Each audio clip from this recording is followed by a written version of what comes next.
दिल्ली विच होए Meenakshi murder case which इंसाफ की मांग करदे आम आदमी पार्टी के यूथ विंग ने दिल्ली पुलिस दफ्तर के बाहर प्रदर्शन किया। आम आदमी पार्टी के प्रदर्शन दौरान पुलिस और वर्करां विच झड़प भी हुई, जिस तो बाद दिल्ली पुलिस ने प्रदर्शनकारियों उत्ते पानी दीआं बौछारां भी मारियां, जिस तो बाद दिल्ली पुलिस नूं लैके केंद्र और केजरीवाल सरकार दरमियान तकरार वध गई है। इस दौरान खबर यह भी आई है कि सीएम केजरीवाल ने दिल्ली पुलिस कमिश्नर BS बसी नूं तलब किया है। दिल्ली के गृह मंत्री सतेंद्र जैन ने पुलिस कमिश्नर BS बसी ने चिट्ठी लिख के 2 दिन विच रिपोर्ट मंगी है। हालांकि पुलिस कमिश्नर ने कहा है कि उन्होंने दिल्ली सरकार ने मिलन के लिए समा मंगया है।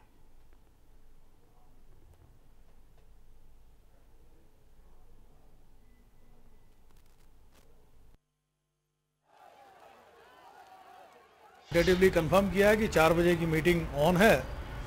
बाकी जहाँ तक सवाल है, देखिए हम जो है पुलिस का फ़र्ज़ बनता है कि वो हर वर्ग के साथ मिलके जो अपना कार्य करे, तो उसके लिए हम कम्युनिटी के किसी भी वर्ग से को भी हम जो है अपने आप से अलग नहीं समझते। अब चूंकि एक रिक्वेस्ट आई है माननीय मुख्यमंत्री जी के कार्यालय से, उनके प्रिंसिपल सेक्रेटरी से मुझे, तो मैं ज़रूर जाऊंगा। मैं ज़रूर जाकर विचारों का आदान प्रदान करूंगा।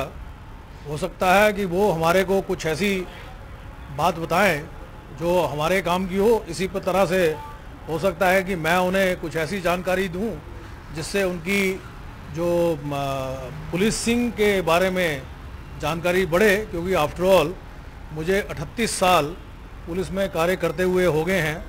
ज़िंदगी के मतलब मैं ये कहूँ कि मैंने बड़े ही satisfying 38 years as a professional police officer गुजारे हैं।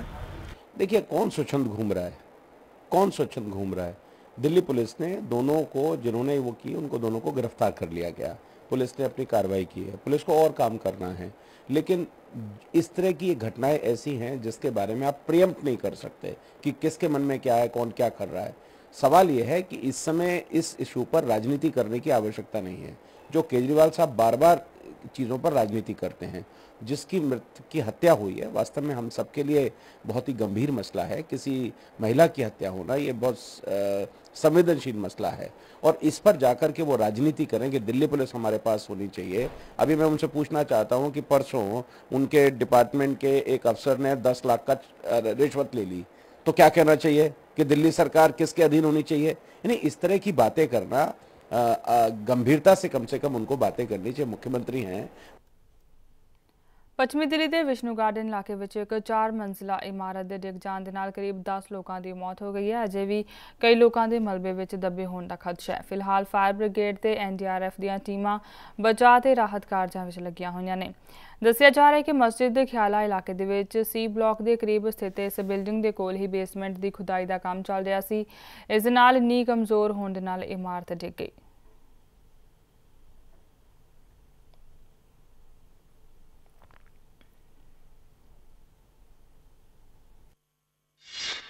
एक छोटी 25 गज की बिल्डिंग है थी, मतलब, और कह रहे हैं वो 5 या 6 मंजिल बनी हुई थी, और उसके अंदर हो सकता है कुछ कंस्ट्रक्शन बताया गया। कुछ लोगों ने मुझे बताया अभी कि थोड़ा बहुत वो अल्ट्रेशन या कंस्ट्रक्शन कर रहे थे, तो पूरी की पूरी बिल्डिंग साइड में गिर गई है। उस बिल्डिंग के गिरने की वजह से 4 लोगों की डेथ हुई है और 8 लोग घायल हुए थे, जिसमें से 3 लोग DDO अस्पताल में हैं और अभी 4 लोग इसमें हैं, अपने गुरु गोविंद सिंह हॉस्पिटल में हैं। पूरी दिल्ली को ना अनऑथराइज कंस्ट्रक्शन का जाल बना दिया है और पैसे लेकर कंस्ट्रक्शन कराई जा रही है, जिसके लिए मतलब हालात ख़राब कर चुके हैं बिल्कुल। और पूरी दिल्ली में देखिए आप 6-6 मंजिल बिल्डिंग बन रही हैं। More than dozen people we fear that they are caught in that, and when we came to know about that, and we called DC and city and called police, and then इसकी elasticity of किया। और उसके बाद पहले भी ये कुछ ट्रमर्स आए हैं जो वहाँ से नेपाल से लेके दिल्ली तक आए हैं। उस बिल्डिंग में कुछ दिक्कत हुई है और ये बात अभी पता लगी है। बड़े दुख की बात है जबकि उसमें काफ़ी लोग अभी निकालने की कोशिश हो रही है। हम लोगों ने तुरंत यहाँ पर आके हमारे वॉलंटियर पहुँच गए थे उसी समय। उसके बाद जेसीबी बुलाई, उसको खाली कराया, लेंटर को निकलवाया, कुछ लोगों को जिंदा निकाल लिया गया है। अरे मकान एक बार आवाज़ मालूम पड़ी, जैसे झटका सा लगा, तो हम सोचे जो झटका है भूकंप का। फिर वो जब समझ पाते इतनी देर में तो एकदम ऐसे गिरा जैसे किसी ने धक्का मार दिया। रात के 9 बजे मकान गिर गया, बिल्डिंग है, तो हमारी घरवारी उसी में दब के ख़त्म हो गई। और 2 हमारा लड़का है और बड़ो तो वो बचिए और हम बचिए, चोट लग गई और फिर निकाल लो सबने, तो चोट बहुत लगी पाँव में ना। हमारे यहाँ रात को करीब 10 सवा 10 के करीब पास में एक बिल्डिंग गिरने के कारण काफ़ी लोग यहाँ पे पेशेंट्स को ट्रांसफ़र किया गया। टोटल हमारे पास में पेशेंट्स हैं 12, जिसमें से 3 ब्रॉड डेड थे जिनको हमने दीनदयाल हॉस्पिटल में आगे भेजा, और हमारे पास में बाकी 9 पेशेंट थे जिनमें 3 हेड इंजरी के थे। उनको भी हमने पूरा यहाँ का फर्स्ट एड देने के बाद में अपनी एम्बुलेंस में दीनदयाल ਹਸਪੀਟਲ भेजा। ਸੰਯੁਕਤ ਰਾਸ਼ਟਰ ਦੀ ਏਜੰਸੀ ਦੇ ਮੁਖੀ ਨੇ ਭਾਰਤੀ ਅਧਿਕਾਰੀਆਂ ਨੂੰ ਵਿਆਪਕ ਘਪਲੇ ਦੀ ਜਾਂਚ ਕਰ ਰਹੇ ਟੀਵੀ ਰਿਪੋਰਟਰ ਅਕਸ਼ੈ ਸਿੰਘ ਦੀ ਭੇਦਭਰੀ ਹਾਲਤ ਵਿੱਚ ਹੋਈ ਮੌਤ ਦੇ ਮਾਮਲੇ ਦੀ ਜਾਂਚ ਕਰਨ ਦੀ ਹਦਾਇਤ ਕੀਤੀ ਹੈ। यूनेस्को के डायरैक्टर जनरल इरिना बोकोवो ने पीड़ित परिवार के नाल दुख साझा करदਿਆਂ कहा है कि पत्रकारों के खिलाफ अपराध बख्शणयोग नहीं ने।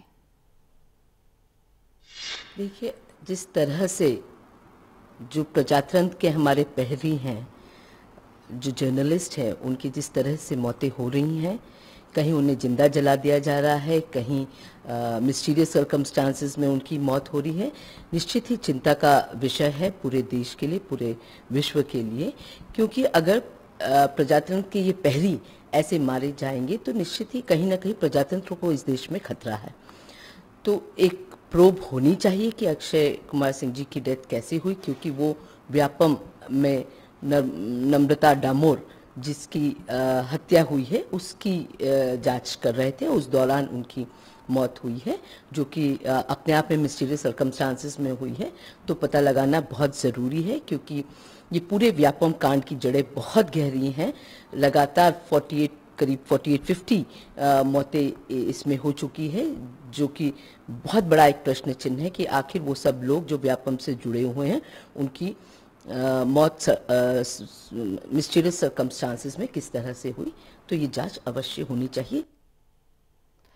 ਭਾਰਤੀ ਜਨਤਾ ਪਾਰਟੀ ਦੇ ਪ੍ਰਦੇਸ਼ ਪ੍ਰਧਾਨ ਕਮਲ ਸ਼ਰਮਾ ਨੇ ਪੰਜਾਬ ਦੇ ਵਿੱਚ ਨਸ਼ੇ ਦੀ ਸਮੱਸਿਆ ਤੇ ਪ੍ਰਭਾਵਸ਼ਾਲੀ ਢੰਗ ਦੇ ਨਾਲ ਕਾਬੂ ਪਾਉਣ ਦੇ ਲਈ ਚੰਡੀਗੜ੍ਹ ਵਿੱਚ ਨਾਰਕੋਟਿਕਸ ਕੰਟਰੋਲ ਬਿਊਰੋ ਦਫ਼ਤਰ ਨੂੰ ਹੋਰ ਮਜ਼ਬੂਤ ਬਣਾਉਣ ਅਤੇ ਅਧਿਕਾਰੀਆਂ ਦੀ ਕਮੀ ਨੂੰ ਪੂਰਾ ਕਰਨ ਅਤੇ ਇੱਥੇ ਅਹੁਦੇ ਵਧਾਉਣ ਦੀ ਅਪੀਲ ਕੀਤੀ ਹੈ। ਕੇਂਦਰੀ ਗ੍ਰਹਿ ਮੰਤਰੀ ਰਾਜਨਾਥ ਸਿੰਘ ਨੂੰ ਲਿਖੇ ਪੱਤਰ ਵਿੱਚ ਕਮਲ ਸ਼ਰਮਾ ਨੇ ਅਪੀਲ ਕੀਤੀ ਹੈ ਕਿ ਪੰਜਾਬ ਵਿੱਚ ਨਸ਼ੇ ਦੀ ਸਮੱਸਿਆ ਚਿੰਤਾਜਨਕ ਪੱਧਰ ਤੇ ਪਹੁੰਚ ਗਈ ਹੈ, ਜਿਸ ਦੇ ਨਾਲ ਨਿਪਟਣ ਦੇ ਲਈ ਪ੍ਰਭਾਵਸ਼ਾਲੀ ਕਦਮ ਚੁੱਕਣ ਦੀ ਜ਼ਰੂਰਤ ਹੈ।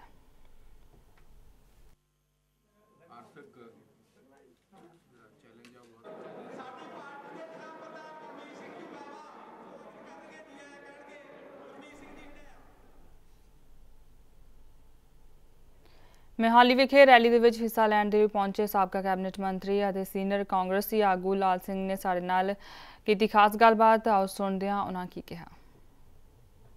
हमारे साथ पंजाब कांग्रेस नेता लाल सिंह जी हमारे साथ मौजूद हैं। आज पहले फेज़ की लास्ट रैली मोहाली में ख़त्म हो रही है, किस तरह का जो है यहाँ पर आपको किस तरह का देखने को मिल रहा है कांग्रेस का? लोग नाल है कांग्रेस दे, जिन्ना बड़ा इकट्ठ है, लोगों च जोश है, सरकार के खिलाफ है। बीजेपी अकाली दल पंजाब का भट्ठा बजारता, लोग इस गल ते तंग हैं, इस करके कांग्रेस के नाल बड़ी जोश नाल सारे लोग हैं। मिशन 2017 की बात कर रहे हैं कांग्रेस पार्टी, किन किन मुद्दों को लेकर जो आप किसानों की बात कर रहे हैं? मुद्दे इतने हैं, मुद्दे ही मुद्दे हैं, है जी। ड्रग्स का मुद्दा है, बसां का मुद्दा है जी, इकोनॉमी का मुद्दा है, किसानी का मुद्दा है।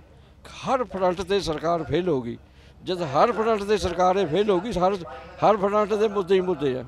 इसके सरकार के हक च कोई गल नहीं है, सरकार के खिलाफ ही कल कौन कोई भी वर्ग, चाहे किसान हो, चाहे व्यापारी हो, चाहे एम्पलाइज हो, चाहे दुकानदार हो, छोटा हो, गरीब हो, अमीर हो, सारे ही तंग है, मुद्दे ही मुद्दे हैं। लाल सिंह जी, 10वीं आज रैली है, किस तरह का रिस्पांस जो है वो कांग्रेस 11वीं रैली है आज लास्ट मोहाली में फर्स्ट फेज की, किस तरह का रिस्पांस जो है वो मिला है कांग्रेस के नाल लोग जुड़ते जा रहे हैं। मैं समझदा ਜਿਹੜੇ ਕਦੇ ਵੀ ਕਾਂਗਰਸ ਨਾਲ ਨਹੀਂ ਸੀਗੇ ਐਸੇ ਲੋਕ ਵੀ ਮੈਨੂੰ ਮਿਲਦੇ ਆ ਜਿਨ੍ਹਾਂ ਨੇ ਕਦੇ ਕਾਂਗਰਸ ਨੂੰ ਵੋਟ नहीं पाई, वो भी कहने भी तुसीं तकड़े हो, ਅਸੀਂ ਤੁਹਾਡੇ ਨਾਲ ਆਉਣ ਵਾਸਤੇ ਤਿਆਰ ਹਾਂ। लाल सिंह जी, कांग्रेस की अगर बात करें इंटरनल डिस्प्यूट जब मामला सामने आया है तो किस तरह से देखते हैं? कोई डिस्प्यूट नहीं है, सब इकट्ठे हैं। कोई दसो केड़ा डिस्प्यूट है, सारी दुनिया बैठी है। बाजवा साहब यहाँ पर नहीं आए, ना उनकी फोटो, कोई जरूरी कोई जरूरी नहीं भी सारे रैली च सारे इकट्ठे होण। ਹੁਣ ਜਿੱਥੇ ਰਾਹੁਲ ਗਾਂਧੀ ਜੀ ਜਾਂਦੇ ਤੁਸੀਂ ਕਹੋ ਵੀ ਸੋਨੀਆ ਗਾਂਧੀ ਕਿਉਂ नहीं आई? तो फोटो ਉਹਨਾਂ ਦੀ कोई फोटो भी नहीं लगी ਉਹਨਾਂ ਦੀ तक? नहीं, मैंने नहीं देखी, मेरे ध्यान से।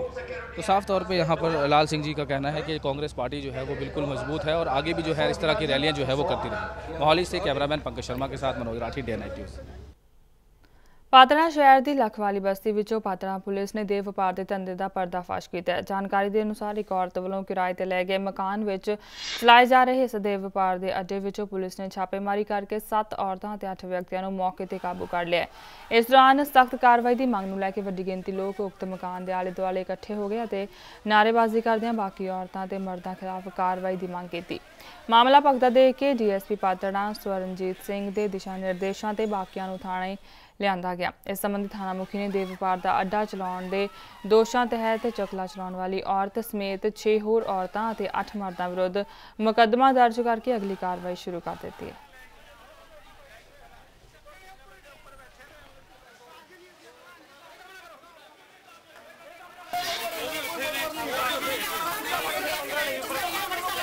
इन्हां दे मतलब 2 बंदे इन्हां दे बिल्कुल उपरले चवारे च सी जी, ऊपर कोई पुलिस नहीं गई हैगी देखण वास्ते, ਅਸੀਂ ਆਪ ਉਹਨਾਂ ਨੂੰ ਫੜਿਆ ਜਾ ਕੇ। ਹੁਣ ਕੁੜੀਆਂ ਉੱਪਰ ਹੈਗੀਆਂ ਨੇ ਇਸ ਟਾਈਮ? ਕੁੜੀਆਂ ਨਹੀਂ ਜੀ, 10 ਹੈਗੀਆਂ ਨੇ, ਆਰਾਮ ਨਾਲ ਨਹੀਂ।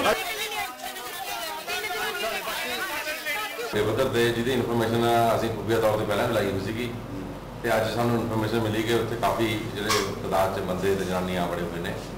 ਫਿਰ ਅਸੀਂ ਆਪਣੀ ਪੁਲਿਸ ਕਾਰਵਾਈ ਕਰਦੇ ਫੌਰੀ ਤੌਰ ਤੇ ਤੇ ਉੱਤੇ 7 ਜਨਾਨੀਆਂ 8 ਬੰਦੇ ਰਾਉਂਡ ਕਰਕੇ ਜਿਹੜੇ ਲੈਂਦੇ ਨੇ ਉਹਨਾਂ ਦੀ ਜਿਹੜੀ ਕਾਨੂੰਨੀ ਕਾਰਵਾਈ ਹੁਣ ਆਪਾਂ ਕਰ ਰਹੇ ਹਾਂ।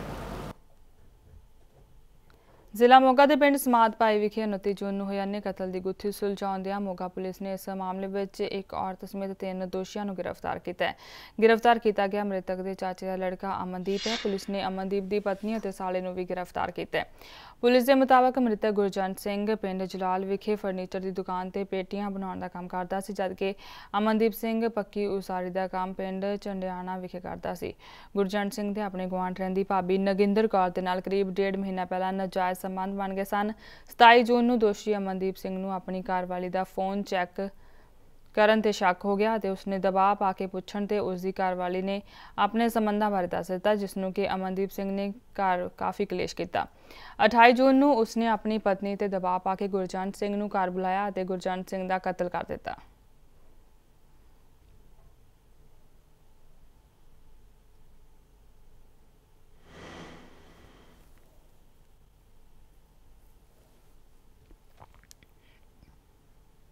ਆਮ ਆਦਮੀ ਪਾਰਟੀ ਦੇ ਸਾਬਕਾ ਆਗੂ ਯੋਗੇਂਦਰ ਯਾਦਵ ਦਾ ਕਹਿਣਾ ਹੈ ਕਿ ਦਿੱਲੀ ਦੀ ਸਿਆਸਤ ਪੰਜਾਬ ਦੇ ਵਿੱਚ ਨਹੀਂ ਚੱਲ ਸਕਦੀ। ਉਹਨਾਂ ਕਿਹਾ ਕਿ ਪਿਛਲਾ ਇਤਿਹਾਸ ਦੇਖ ਲਓ, ਪੰਜਾਬ ਨੇ ਕਦੇ ਵੀ ਦਿੱਲੀ ਅੱਗੇ ਗੋਡੇ नहीं टेके। जिस हाई कमांड कल्चर से ये पार्टी चलती है वहाँ ऐसा होना अनिवार्य है, क्योंकि ये दिल्ली दरबार जो है वो ये नहीं समझता कि डॉक्टर धर्मवीर गांधी या डॉक्टर दलजीत सिंह, इनकी पंजाब में जो हैसियत है वो किसी आम आदमी पार्टी की बनाई हुई नहीं है, वो किसी अरविंद केजरीवाल की देन नहीं है। इनका अपना कद है उस समाज में और इसलिए लोग सर उठा के बात कर सकते हैं। ये इस पार्टी को समझ नहीं आता। और समझ ये नहीं आता कि ये जो पंजाब है ना, पिछले 500 साल से इसने दिल्ली के सामने घुटने नहीं टेके। ये बात मुग़लों को समझ नहीं आई, ये बात इंदिरा गांधी को समझ नहीं आई और ये बात लगता है आज अरविंद केजरीवाल को समझ नहीं आ रही है। जब तक पंजाबियों के स्वाभिमान का सम्मान नहीं करेंगे, पंजाब में जाके राजनीति नहीं कर सकते। दिल्ली दरबार की राजनीति पंजाब में नहीं चल सकती। आम आदमी पार्टी विचों कड्ढे गए दो मुख आगू योगेंद्र यादव ते प्रशांत भूषण वालों देश भर चलाई जा रही स्वराज लहर अधीन देश व्यापी जय किसान अंदोलन की शुरुआत बरनाला जिले के पिंड ठीकरीवाल तो 1 अगस्त को की जा रही है। इस अंदोलन की शुरुआत बरनाला जिले के इस पिंड तो योगेंद्र यादव वालों शुरू की जाएगी और इस तो बाद ट्रैक्टर मार्च राही यह अंदोलन दिल्ली पार्लीमेंट का घेराव करेगा। इस अंदोलन में होर जमहूरी जथेबंदियों को भी शामिल किया जाएगा और भौं प्राप्ति बिल नूं राज सभा के पास होने तो रोकने के लिए संघर्ष किया जाएगा। इस संबंधी लहर के सूबा आगू प्रोफैसर मनजीत सिंह बरनाला विच पहुंचे और केजरीवाल नूं खरियां सुनाइयां।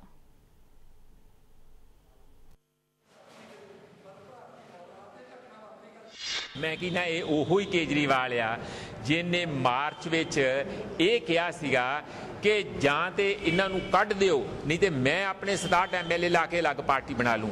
ये मार्च तो लैके अज तक 4-5 महीनों च किहड़ा इन्ना उन्होंने जाके योगिंदर यादव जां प्रशांत भूषण गंगा ना आए आ कि वो हुण बड़े साफ सुथरे हो गए तो पहलां बहुत माड़े सी।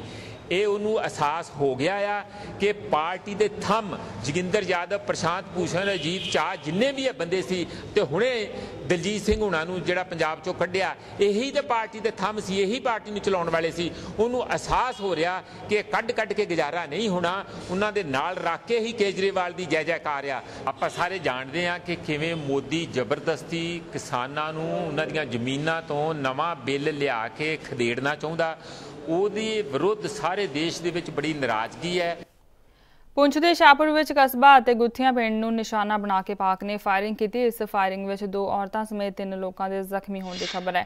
पाकिस्तान वालों की गई फायरिंग का भारतीय फौज ने करारा जवाब दिता है। खबर है कि पुंछ में रुक के फायरिंग जारी रही। पाकिस्तान वालों राजौरी नज़दीक नौशहरा में देर रात सीज़फायर का उल्लंघन किया गया पर इत्थे फायरिंग छोटे हथियारों के नाल की गई।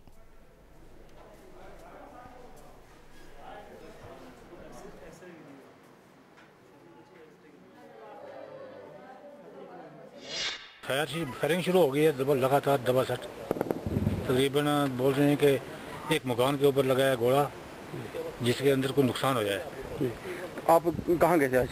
पुण्य के नमाज़ पढ़ने के लिए, तो नमाज़ पढ़ के वापस मुश्किल हमारा घर जाना, रास्ते में रुके। अभी फायर चल रहा है लगातार। 12 में से लगातार चल रही है फायरिंग। पहले पोस्ट पर लगा के आप बस्ती में मार रहे हैं, सिविल के मकानों पर लग रहे हैं। हम यहाँ बस स्टैंड पर फंसे हुए हैं, बहुत फायरिंग हो रही है। बड़ा दिन था हमारा, इसलिए उन्होंने फायरिंग की हमारे ऊपर। हम कहाँ जाएं?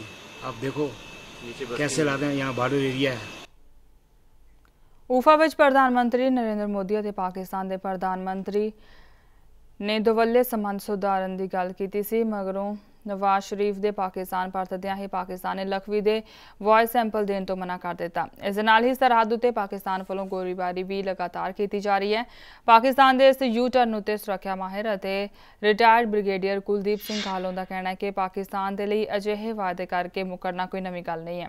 उन्होंने कहा कि अजिहा इसलिए हो रहा है क्योंकि पाकिस्तान की विदेश नीति उतों की आर्मी और ISI तय करती है। उन्होंने नाल ही कहा है कि जदों भी प्रधानमंत्री वालों अजिही किसी गलबात उत्ते मोड़ लगाई जाती है उन्होंने अपने ही देश विच विरोध का सामना करना पैंदा है। उन्होंने कहा कि ऊफा विच हुई गलबात तो पाकिस्तान अपनी अंदरूनी लोकतंत्र प्रणाली और ISI के दबाव के चलदियां ही एक बार फिर तो अपनी गल तो मुकर गया है।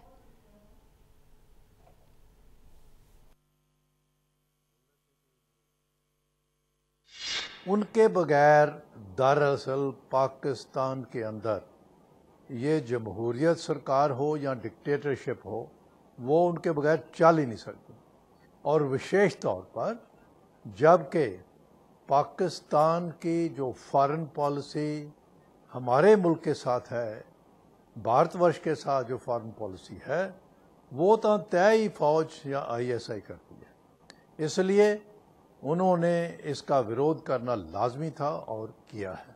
ये पाकिस्तान का जो अवाम है, ये उनके अंदर ये लंबे अरसे से, जब से जंग उन्होंने ख़ास तौर पर 1971 की लड़ाई हारी है, और दरअसल उससे पहले भी जब से मुल्क आज़ाद हुआ है, उस समय की अगर बात करें तो उस समय से लेकर अभी तक उनके अंदर बदला लेने की भावना बनी हुई है। ਧਰਮਸ਼ਾਲਾ ਦੇ ਨੇੜੇ ਪਿੰਡ ਸਾਖੋਂ ਵਿੱਚ ਇੱਕ ਨੌਜਵਾਨ ਦੀ ਕਰੰਟ ਲੱਗਣ ਦੇ ਨਾਲ ਮੌਤ ਹੋ ਗਈ। ਮਨੀਸ਼ ਕੁਮਾਰ ਨਾਮ ਦਾ ਇਹ ਨੌਜਵਾਨ ਬਿਜਲੀ ਦੀਆਂ ਤਾਰਾਂ ਦੀ ਲਪੇਟ ਵਿੱਚ ਆ ਗਿਆ। ਮਨੀਸ਼ ਨੂੰ ਬਚਾਉਣ ਗਿਆ ਉਸ ਦਾ ਭਰਾ ਜ਼ਖਮੀ ਹੋ ਗਿਆ। ਦੂਜੇ ਪਾਸੇ ਮ੍ਰਿਤਕ ਦੇ ਪਰਿਵਾਰ ਵਾਲਿਆਂ ਨੇ ਦੋਸ਼ ਲਗਾਇਆ ਕਿ ਉਸ ਦੇ ਕਰੰਟ ਨਹੀਂ ਲੱਗਿਆ ਬਲਕਿ ਉਸ ਦੀ ਹੱਤਿਆ ਕੀਤੀ ਗਈ ਹੈ। ਪਰਿਵਾਰ ਵੱਲੋਂ ਲਗਾਏ ਗਏ ਦੋਸ਼ਾਂ ਤੋਂ ਬਾਅਦ ਪੁਲਿਸ ਨੇ ਧਾਰਾ 302 ਤਹਿਤ ਮਾਮਲਾ ਦਰਜ ਕਰ ਲਿਆ ਹੈ ਅਤੇ ਜਾਂਚ ਸ਼ੁਰੂ ਕਰ ਦਿੱਤੀ ਹੈ।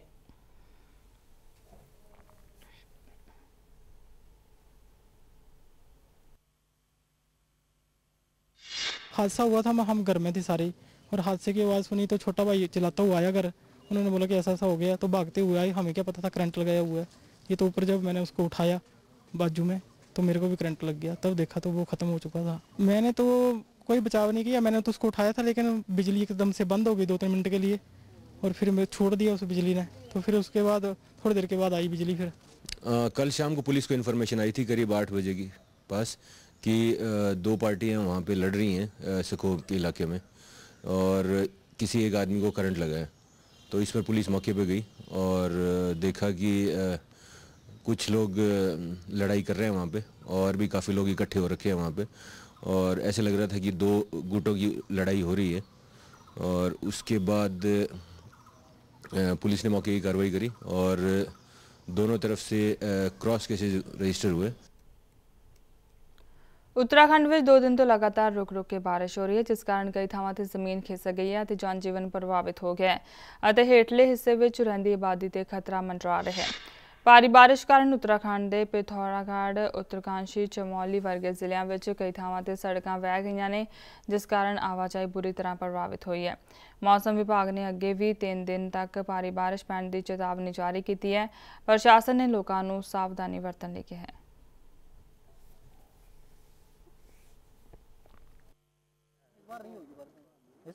ये जो बर्नावत से जो 15 जुलाई से जो भूस्खलन शुरू हुआ है ये इस शहर के लिए बिल्कुल खतरे की घंटी है। और मुझे तो लगता है कि जो बर्नावत का जिन है वो बाहर आ गया है कि 2003 की बात है कि जब बर्नावत टूटना शुरू हुआ था जिससे शहर को बहुत बड़ा नुकसान हुआ था।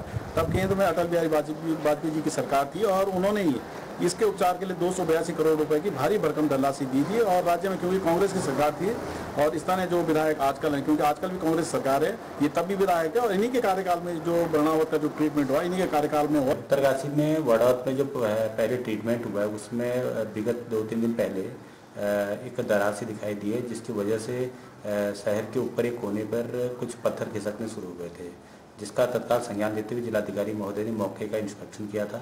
इस पर निर्माण कार्य होना चाहिए था लेकिन इनकी लापरवाही और सीधा ये अपनी गलती को छुपाने के लिए सीधे दोष दूसरों पे मर रहे हैं। ये स्वयं झांके और अब आप तो सूचना के अधिकार से ले सकते हैं कि कब कब ये ट्रीटमेंट कार्य हुआ।